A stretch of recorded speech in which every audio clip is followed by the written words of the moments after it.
Welcome to Global Tax Talks Tax in 60 Seconds. I'm Will Morris, and here are some things to watch out for in the coming week. In the absence of any big news, I thought I'd quickly touch base on a number of our favourite topics.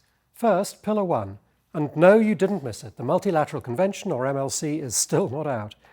Apparently, delegates were informed recently, though, that the US was trying to break the logjam or stalemate, and sources were optimistic about a good outcome, etc.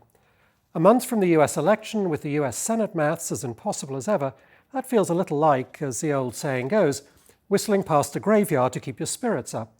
And in relation to that, one of the purported reasons for optimism was that a lot of work is happening on Amount B, but the very recent and slightly overhyped Amount B Model Competent Authority Agreement in fact acknowledges that we do not have a mandatory Amount B, nor a timeline, which is one of the US's red lines.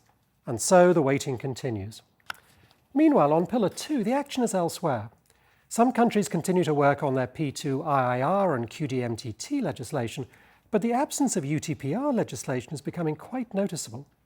Also, while the EU continues to lead the pack by some distance, in a slightly odd twist, the European Commission has just referred Spain, Cyprus, Poland and Portugal to the European Court of Justice for failing to notify that they have transposed the EU Minimum Tax Directive into national law.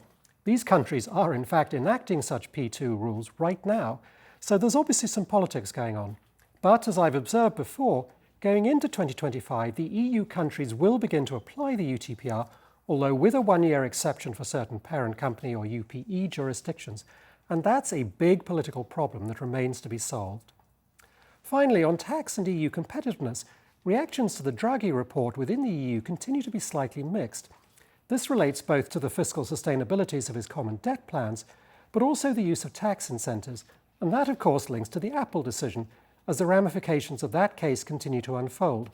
Also, press reports are that France will temporarily increase taxes on large corporations, with revenue of over €1 billion in its upcoming budget, which has apparently unsettled some businesses and politicians who worry about competitiveness.